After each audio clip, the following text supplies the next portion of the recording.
All right, we'll go ahead and get started today. I wanted to take a moment to introduce our client, Salt Lake Community College. We've got Kate Gildier with Salt Lake Community College. She's the director. And then we also have Gisela, who's a Salesforce admin there. They started with us as a client back in 2018, around this time, actually, the 26th. So their anniversary is coming up very soon.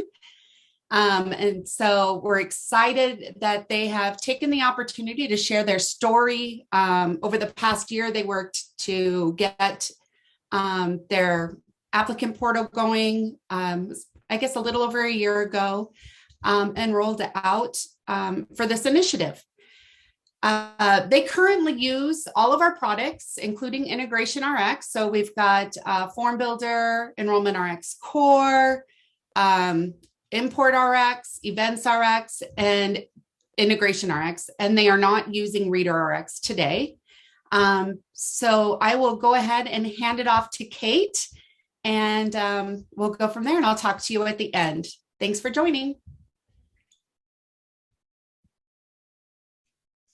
Oh, sorry, I didn't unmute when I thought it would. There we go. Hi, everybody. It's great to be here. So thank you so much for attending. And we're excited to kind of show you some of the things that we've been working on. Like Misty mentioned, my name is Kate Gilday Broderick, and I'm the Director of Admissions at Salt Lake Community College. And I've been here for about 6.5 years. So was here through the whole implementation, actually inception of using Enrollment Rx. So, and then we have Gisela Ariano Garcia, who is our CRM coordinator here at the college. And we're going to kind of be tag teaming the presentation today. But before I get started, I wanted to just kind of show you a little bit, kind of walk you through what we're hoping to kind of cover today. And then we also are going to tell you a little bit about Salt Lake Community College, because we had decided to kind of add that so you would know more about who we are. But we're going to kind of walk you through some of the demographics of Salt Lake County, some SLCC demographics, talk to you a little bit about what is a Hispanic-serving institution, and then kind of walk you through our Spanish application portal and how we did that, and also kind of show you some other things that we've rolled out this year in conjunction with our Spanish application portal. But first, who we are at Salt Lake Community College. So Gisela, will you move to the next slide for me? Oh, I'm sorry. And I also just want to quickly point out, if any of you are kind of thinking about becoming a Hispanic serving institution, this is a great book. And we're going to refer to this a little bit to kind of show you some of the metrics that you need to become a Hispanic serving institution. So it's by Gina Ann Garcia. It's a really great book, and it's really it's a really easy read and pretty quick to get through.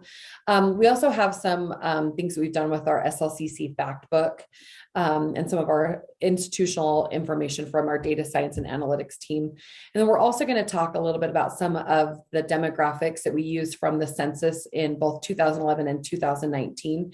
It's part of the census, but it's called the American Communities Survey. So those are some other things that we're going to kind of be going over with some of our data sources today. But as far as SLCC goes, I just wanted you to kind of know a little bit about who we are and what we do. So we are a multi-campus system. Utah is kind of unique. We are the only community college actually in the whole state of Utah, which is an interesting model, which I have a lot of thoughts on, but I won't share them here because that's not the purpose. But we do have 9 campuses along the Salt Lake Valley. We also have, so those are 9 like actual physical locations. And we also have a huge online program. So we do all of the applications for all of the different campuses are all centralized in our department. We also, there's several years ago, we kind of merged with the Tech College of Salt Lake. So we offer both credit and non-credit programs at Salt Lake Community College. Just to kind of give you an idea of our size, we have over 41,000 students that attend annually. And that's actually just on the credit side. So that's not including our non-credit students in that. Over half of our students are first generation college students. 43% receive financial aid. There should be a lot more. Utah, just to give you kind of an idea, we're traditionally very bad at students filling out the FAFSA. We always are one of the worst in the country for financial aid. So a lot more of our students would have economic need, but that's at least how many do receive financial aid. 30% of our students in credit programs are students of color, and in our credit and our non-credit programs, over 58% of our students are students of color.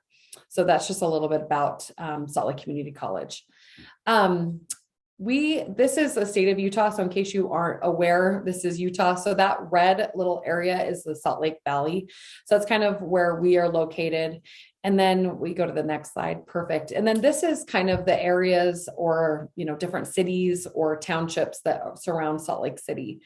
And I wanted to kind of share this because I'm assuming not all of you are super aware of Salt Lake, but also we're going to be referring to a lot of these different zip codes. So if you kind of look at, we're kind of talking about things in that like top quadrant. So everything from like West Valley, Magna, Kearns, Taylorsville. Some of the other zip codes that we're going to be talking about are like kind of close by that North Salt Lake area or the west side of Salt Lake City. And those in there are kind of your Glendale, Rose Park areas that we're going to be referring to. So that's kind of just a quick update on kind of what we're going to be discussing. Yeah, you're good. So you can go to the next slide. So like I mentioned, these are kind of the areas that we are kind of focusing on for some of these demographics, because we just think it's really important to see, because Utah as a whole, and we'll get to a slide about that, is traditionally pretty white. Like that's kind of the major demographic of the state as a whole. But there are West Side communities that are very close to where our campuses are. We actually have a campus in Taylorsville, and we also have a campus in our West Valley and Kearns area. So we are in those communities, and there's been a lot of change in those demographics. If you look at from 2011 to 2019, this was the growth in those areas. So that Glendale, Rose Park, and West Point area had 10% growth. So Giselle, will you go to the next slide for me? And this is the age groups in those West Side communities. So those age groups are kind of a younger population. A lot of them are more that college age for students. So they're very young and diverse communities. So Giselle, will we go to the next slide for me?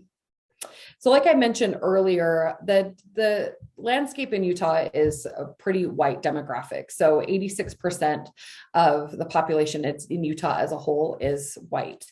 Whereas if you look at these other communities of color, like our West Valley and Kearns area, almost 40% are non-white students or students of color.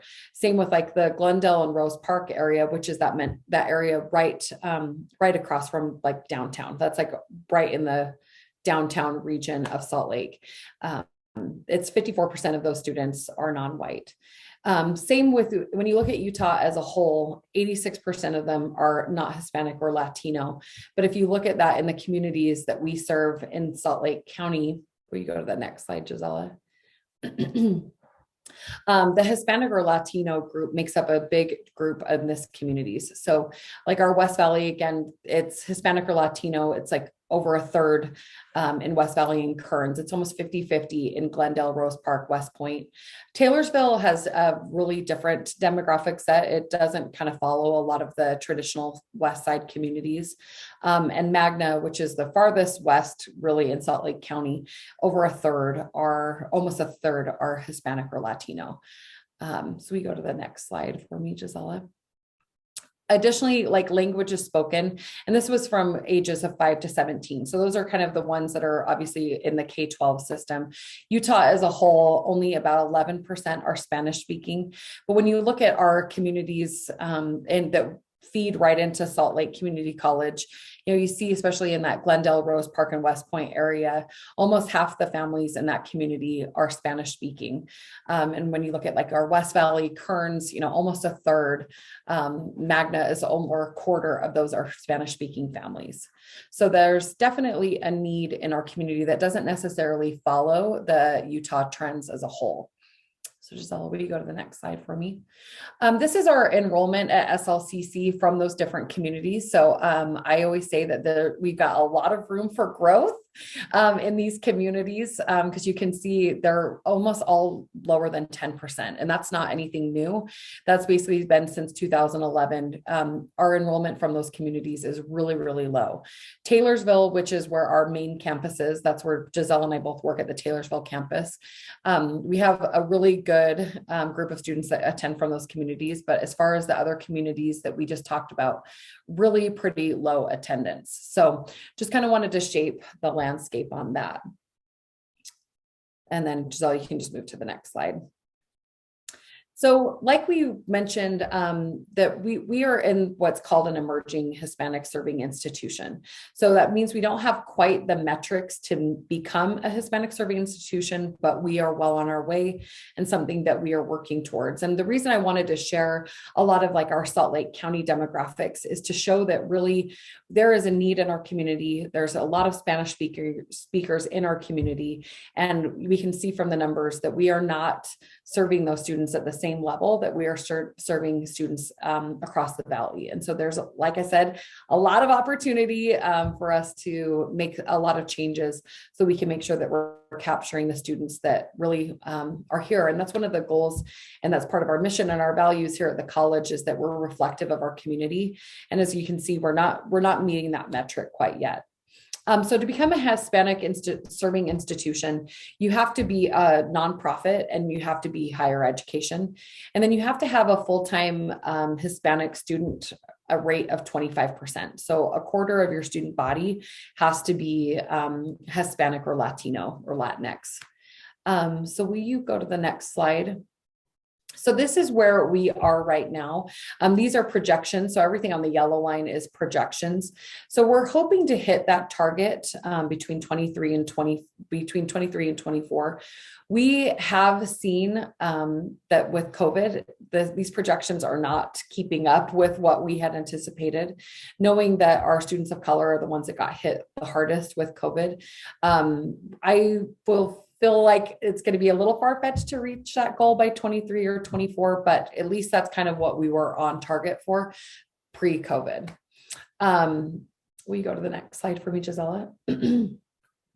I just threw this on here and I'm not going to go through this as a whole, but I always feel like when you're talking about Hispanic serving institutions, there is that metric of you have to have 25% of your students that identify as Hispanic or Latinx. But I always feel like that makes it feel like it's just a numbers game. And so I just wanted to include some of these other things in here as well, because numbers is an important piece, because that's what is part of being an HSI. You have to meet that metric, but there's a lot of other things that your institution needs to do to have it be an institutional shift. And so, it's about looking at like our faculty and staff.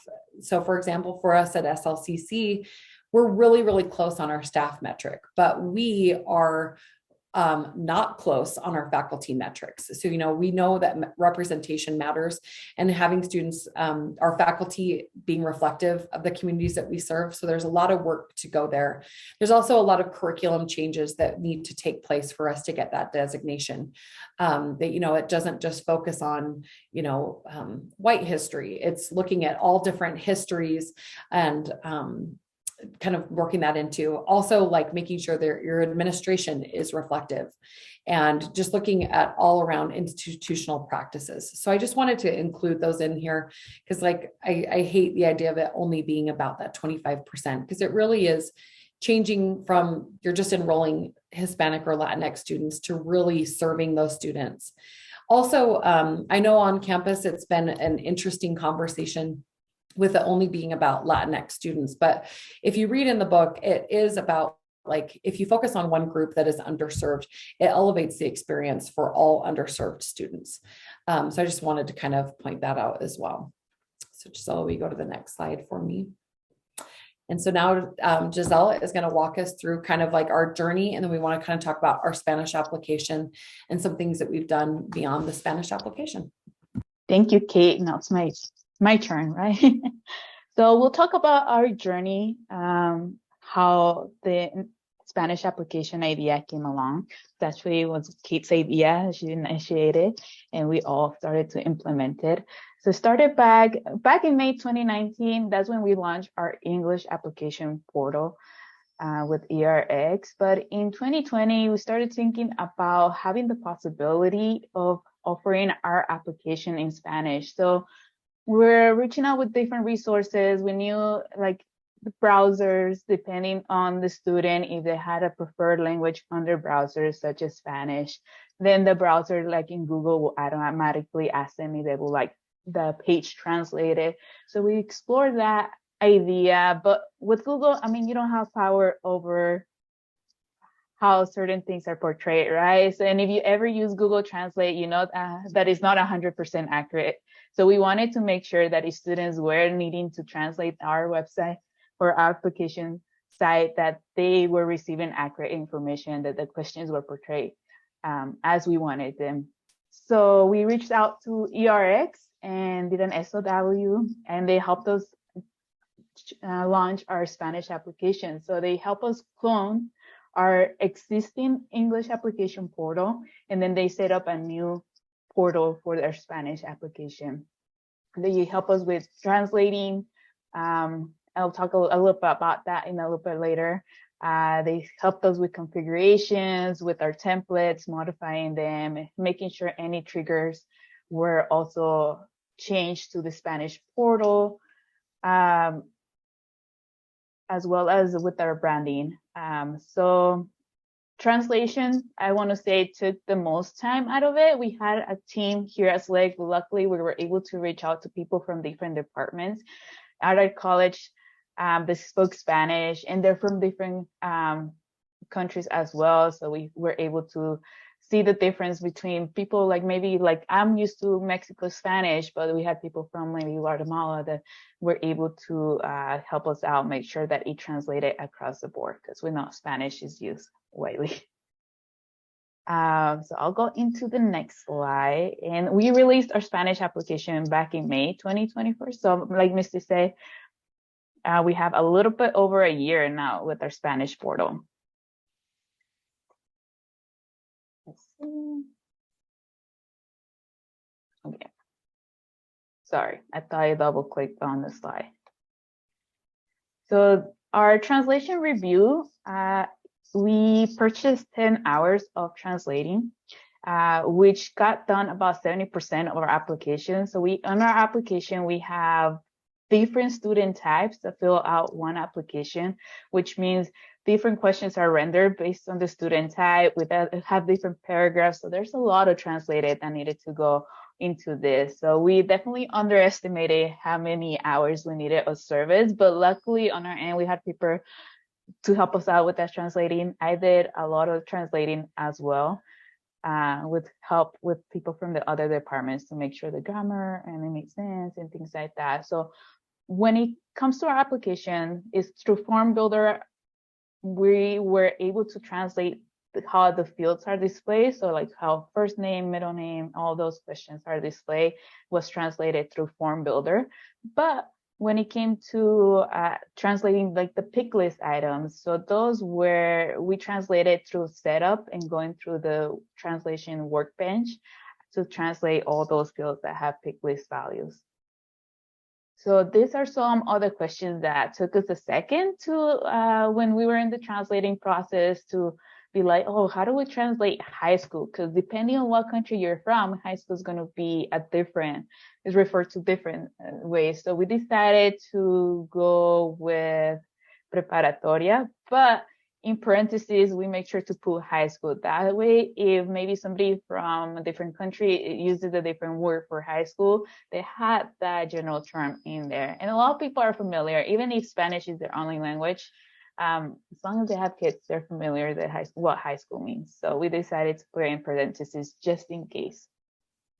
As well, we added a new question during that time that we were launching the Spanish application portal about a gender identity. So we wanted to make sure that those were translated properly, as well as sexual orientation. So for example, with using the word straight, it doesn't really translate into Spanish. So we decided not to use the word straight, right? It literally means like a straight line or going like a straight path. So things like that we had to keep in consideration. So it's always good to reach out to people from your college, as well as if you have others like student workers to get different perspectives when going into the translation review.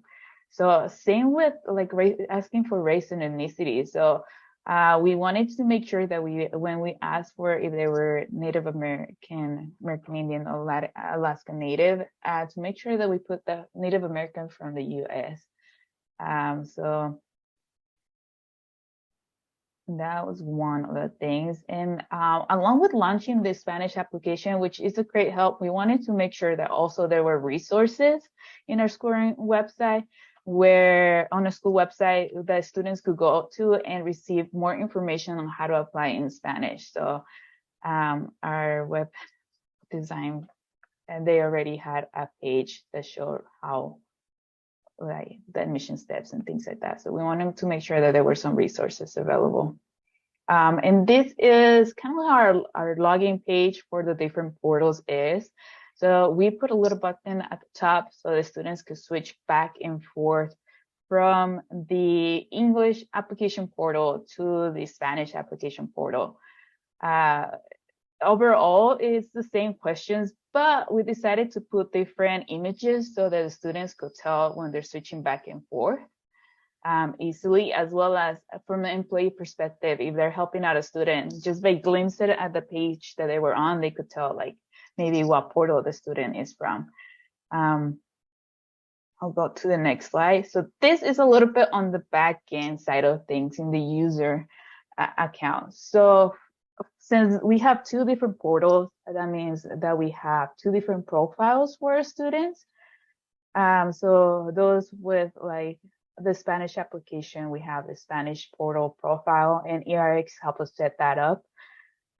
As well, here's where the language is located. So this is an important field because with the language, this is where the translation workbench comes into play. This is how the system knows to show those pick list values into Spanish for the students. So that came in handy. As well, ERX help us set up a field in the contact object so that when a recruiter is in the contact page, they're able to see if a student fill out the application portal in either the Spanish one or the English one. And along with that, having that field in the contact object, it helps us so that when we do reporting, it's easy to tell, okay, this is where the students fill out the Spanish application portal. Because sometimes building reports through the user account could get a little bit tricky. So that field came in handy. So now this is how our homepage looks. Once a student logs in, they have a few widgets. We are in the process of improving and adding more widgets into it. And I know now with the XP, there's maybe a little bit more possibilities, more to learn in the future. But basically, we just have an image and then a widget where students could click there to start the application, and as well a widget that shows them their application status or the process. And this is kind of a side-by-side comparison between our English application portal and our Spanish application portal. So with the English one that says welcome, we could see that we have a little bit more widgets that have like resources or like connect with us with their social medias. But once a student submits their application, like I said, we have different student types. So for this specific case scenario on our homepage widget, this is for a student that fill out our international application on the English application portal. So in there, we have a widget that pulls up additional information required. So our international students have to upload extra documents. So this is where the widget and the student will go in with the information. And then on our Spanish application portal, that has a widget with additional information as well for the international students. So we could tell a little bit different. Overall, it's the same. This is how our application portal looks on our side. We have different sections. We have the profile, academic history, student type sections. We ask for demographics, residency questions, and things like that. So overall, when managing the two application portals, we just want to make sure that whenever we're updating something, we update it as well on the other one. So this is a screenshot of where a student will go in and select their student type. So for this specific scenario, we put English as a second language.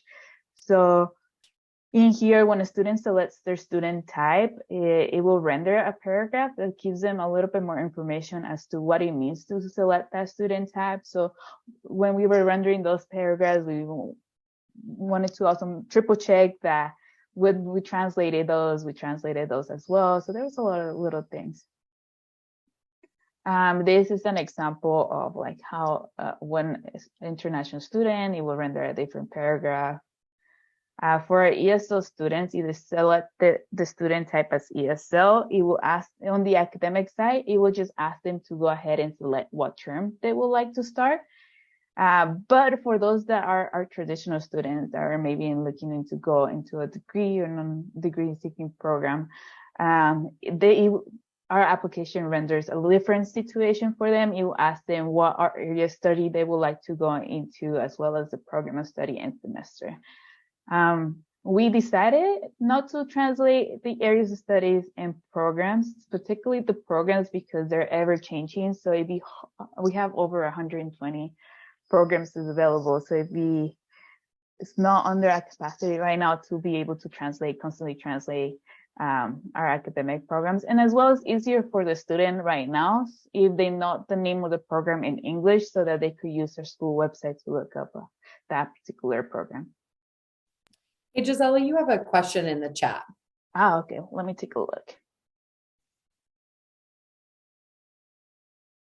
So in the residencies side, we ask if for Utah, if they've been living here in the past 12 months to determine if they're considered a Utah resident or they have a Utah driver's license, a vehicle registration. So that's how in our institution, the admissions office handles residency. And that's one of the ways that we get that information from students to determine if they're considered a Utah resident or a non-Utah resident. And as well, I think we have a couple other questions. I think you answered the other ones. Okay, perfect. Enough. I think we have plenty of time left over to go more questions as well. So with having we also have PARDA. So with PARDA, we created, along with the help of our marketing team, an email that goes out to those students that fill out they select the student type as ESL, English as a second language. So we had created an email that tells them like their steps on what are the next steps.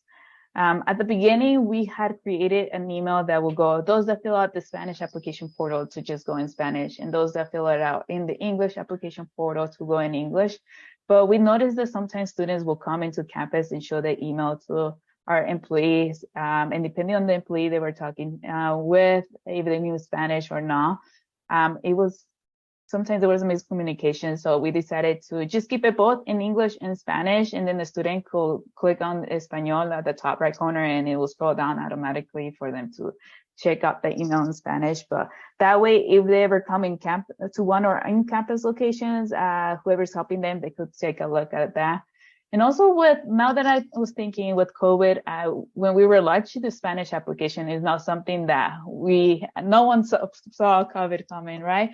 But that way, with having the Spanish application portal available for students to be able to use from home, now they didn't have to come in campus to have somebody sit down with them and kind of translate what each question meant, especially for those that were going into our ESL program, that they were like at the beginning level, that they didn't completely understand English yet.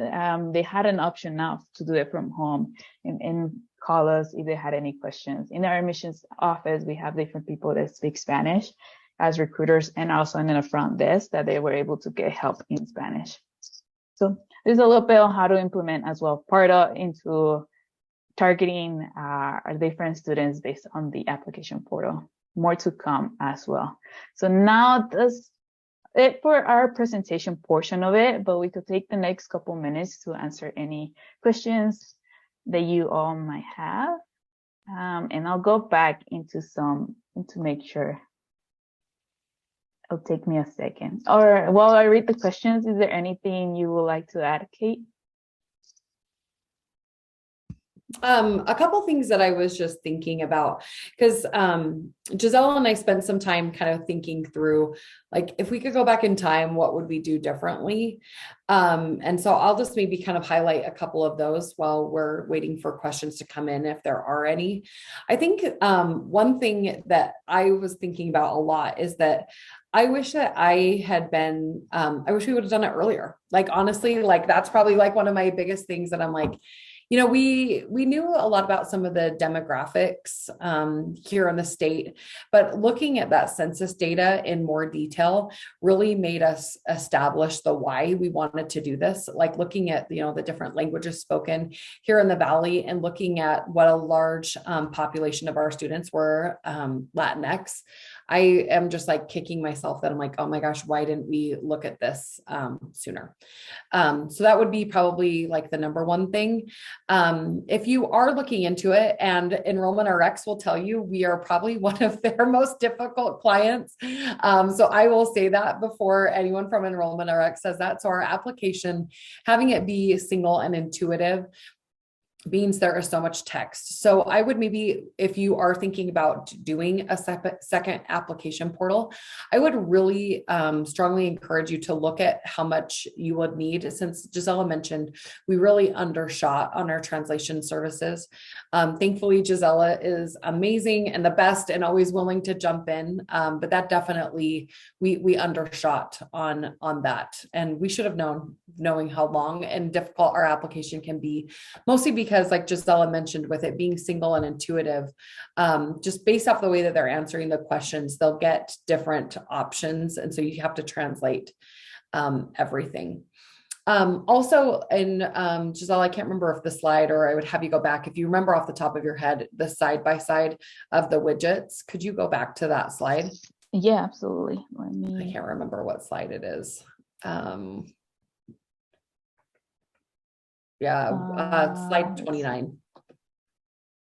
Yeah, right there. Will you make that bigger? I think that this is something that Gisela and we also kind of talked about. As you can see, our English version of the application is just a lot more robust, and there's a lot more in there for clickable links and things to do. And a lot of that is just that, honestly, we have not done as good of a job. I think that we're definitely trending that way in being more inclusive and thinking outside the box with languages used on campus. But we don't have a lot of places to refer our students to. And I wish that when we were putting this up, I wish that we would have encourage that to light a fire under other departments to look at translating their websites and some of their materials. Because I'm not super proud of the Spanish application widgets, just because, again, it's nothing with us or Enrollment Rx. It's really just like, we just didn't have a lot translated. We are in the process in our department. One of the things that we are going to be working on this year is we are actually translating our whole admissions webpage into Spanish. And so is our financial aid office. So we are the two departments that got picked for this year. So we will have better things to link people to, but I wish that we would have just thought about this a little bit more, because by the time we kind of started thinking about the widgets, it's like we were so far down the line that it wasn't like we could have, said, hey, could you all have your whole webpage translated next month, and so I just wish that we would have thought about how to widen the circle and bring more people to the table and widen our initiative, and not just thought of just the application and what's happening in our space. I think it would have been great to kind of widen that circle and maybe gotten some better excitement and more partnership with other departments about that. So I know that we got a couple questions that came. Yeah, I think Christy had asked a question, and we did touch how students could jump in between the English and the Spanish application portal, clicking the button at the top. But I also wanted to share our school website and to add a little bit more about it. So let me go into and change the screen. So here is our school website. Right now we have the Juneteenth celebration. But here, student could select apply now, and when they select apply now, it will jump into the English application portal, or they could select aplique ahora, and it will jump them into the Spanish application portal. So that's one way that students could easily go into Honors Main School website. So I'll jump back into the PowerPoint to make sure and answer any other questions as well. And then Christy asked about if we had any documentation or a step-by-step guide on how to configure Salesforce. They're looking at implementing and seeing if we have anything in written form that we could share. I could take a look and share some. We could also meet if you want to, Christy, and we could talk a little bit about more about it. We have some, to be honest, ERX help us a lot with the implementation. So you could reach out to your representative as well. But we could talk and meet and go a little bit more detail as to how it looks on our end. And I think a new question came in. Yes. So does SLCC serve undocumented or DACA recipients? If so, how do you collect that information? Yes, absolutely. We serve a ton of undocumented or DACA recipients. But Gisela, do you want to kind of go through how we collect that information?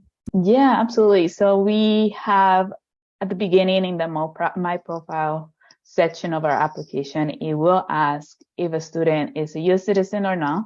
And if select no, then it will render a new question that it will ask if there are a permanent resident, refugee, or other.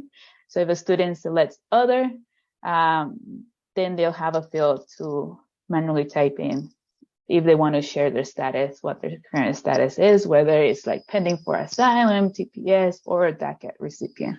So we have a huge group in that population. We also have the Dream Center here at our college that it's a department here at SLIC that helps students, especially those with DACA or that are undocumented, because right now, since DACA stopped accepting new applicants, there's a lot of our students' populations that weren't able to receive DACA. So we have our Dream Center that students could go into and receive a lot of help when it comes to scholarships or when it comes to residency. The state of Utah has something called HB 144 tuition waiver, where if a student completed high school here in Utah and graduated here in Utah and completed at least 3 years of high school here in Utah, they get a waiver that reduces down their tuition rates to resident tuition rates.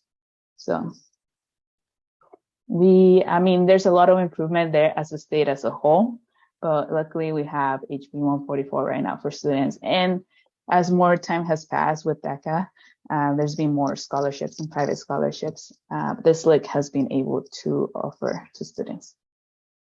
And I wanted to just tack on, Michael, we were really intentional about the way that we asked the question. So when we were doing our whole application redesign in 2018, 2019, we have on campus what's called an Undocumented Student Resource Committee.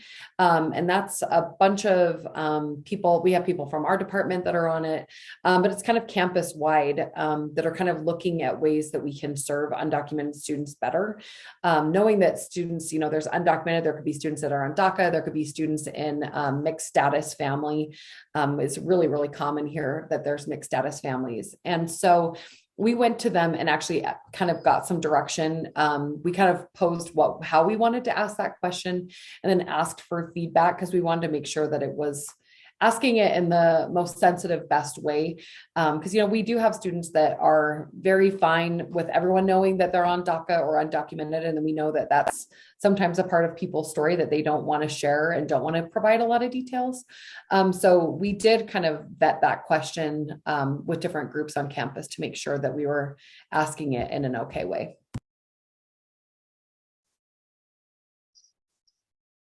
And I don't think any more questions came in unless I missed something. And then Gisela, do you want to just go to the last page because it does have our contact information on there. So in case you want to follow up after this, if you have others in your area that watch the recording and then they have additional questions, please know that both Gisela and I are always willing. I can talk kind of the big picture stuff. If you want to know like the ins and outs, Gisela is really the one. And I also want to point out at the end of our session that I had the idea, and that's kind of like where I came up with the funding and the idea. And then Gisela is the one that really implemented it. And so I want to make sure that everyone on our session call today knows that Gisela is really the one that made this happen. It had nothing to do with me. I'm here just kind of co-presenting, but really it was Gisela that, like, when the rubber met the road, it was Gisela that really took this to the next level. And so I'm really proud of what we've done with it so far. And I'm excited, you know, like the things that we've done to expand what we're doing. And I know that next year we're going to be in an even better spot than we are this year. And so that's something that I think that we are really trying to do, is like never stay stagnant with our software or what we're offering, is always just trying to think of what can we add next and what can we be doing to, you know, expand our circle and make it a better place for students. For sure. Thank you so much, Kate. Awesome. Well, I appreciate both of you speaking today. If you want to go to the next slide, or maybe the slide before, I think it's the next one. Yeah. So at the end of the session, there will be a survey that pops up. And so we appreciate your feedback and look forward to hearing from you. Again, if you need assistance in reaching out to Kate and Gisela, and if you didn't catch the information, please reach out to me, Misty Mullenbach, and I'll be happy to help you.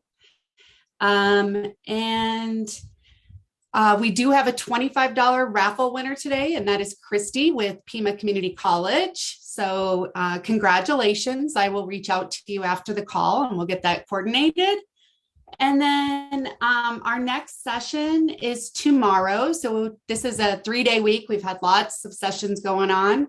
And it's totally rad with Reader RX. I say it's a must see. So please, if you aren't registered already, get registered because it will be a great session.